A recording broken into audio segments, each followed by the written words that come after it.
Wasn't it just a month ago when we said that borderless mid-range smartphones weren't a thing?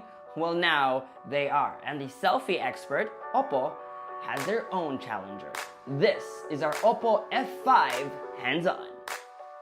The F5 is OPPO's newest smartphone, and it's the first to sport the new borderless form factor. It replaces the OPPO F3 and the F1S before that, and is still positioned as the selfie expert smartphone.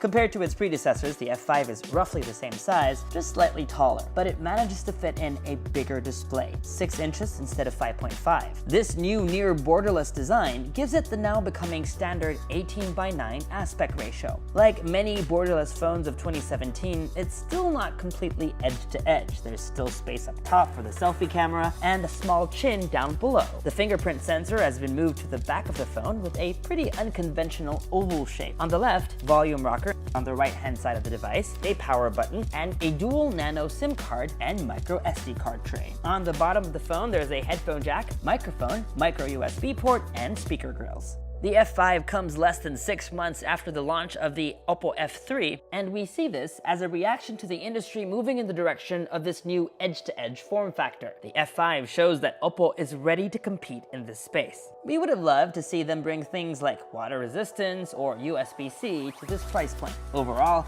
this phone is a good size. It's lighter than we expected, not so much rounded or curved, more flat. While the fingerprint sensor lives on, OPPO has added facial recognition in hopes that this becomes your new default security system. To set it up, go into Settings, Fingerprint, Face, and Passcode, and then Face.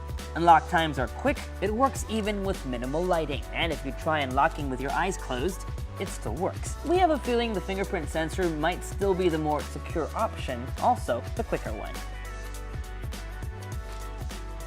The OPPO F5 runs on the latest MediaTek mid-range processor, which on paper is faster than the F3, and equivalent to the Snapdragon 450 processor, which powers its closest rival, the Vivo V7 Plus. Our review unit is only an engineering sample, so we'll make sure to let you know what this means in real life once we have a retail review unit in hand. Apart from the bump in processing power, storage, memory, and battery capacity remain unchanged.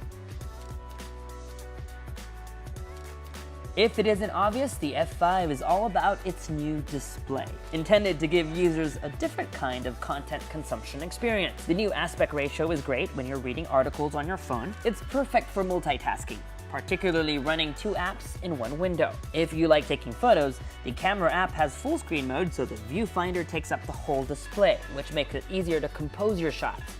Selfie shooters in particular will appreciate this. Let us show you. This is how a standard 4:3 selfie looks like. And this is how the new 18:9 full screen selfie looks like.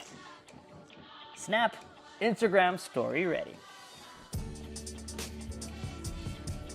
Speaking of cameras, the OPPO F5 has a 16 megapixel main camera, just one camera in case you're curious. There's also a dedicated 2x button. Just for convenience, it does not mean optical zoom. We took the phone out and about, and this is what photos look like. Colors pop, especially on close-up shots like these.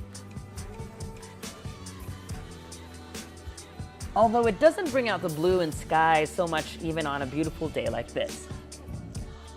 Low-light photos are also pretty good.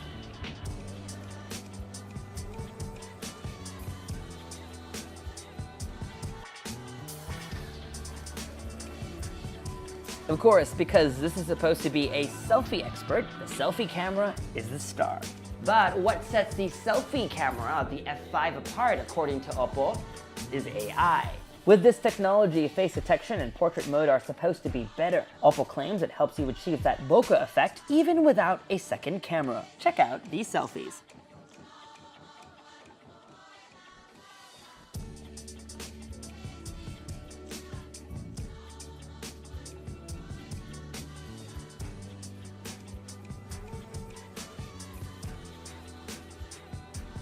Compared to the F3, which has software-enabled blur mode, the cutouts look much better on the F5.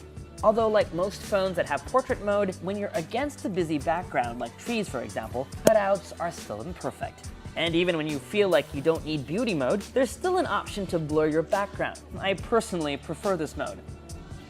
Auto on beauty mode removes blemishes without blurring, so selfies look more natural. The AI technology on the selfie cam also supposedly helps the camera determine how much beautification subjects require.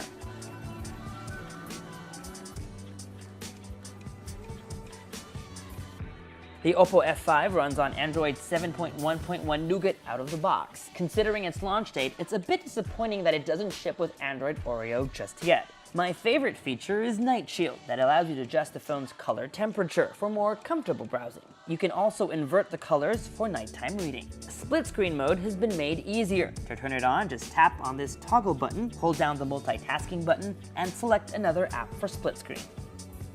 So, is the OPPO F5 your gadget match? We'll hold off giving any recommendations until we're done with our review, and Isa is busy working on that. But I think more importantly, what we want to know is how this phone fares against the Vivo V7 Plus and the Huawei Nova 2i. We'll be doing a head-to-head comparison really soon as well. To make sure you don't miss any of those videos, make sure to subscribe to our YouTube channel, like our Facebook page, follow Gadget Match on social media, and make gadgetmatch.com your daily habit. Until the next video, I'm Michael Josh.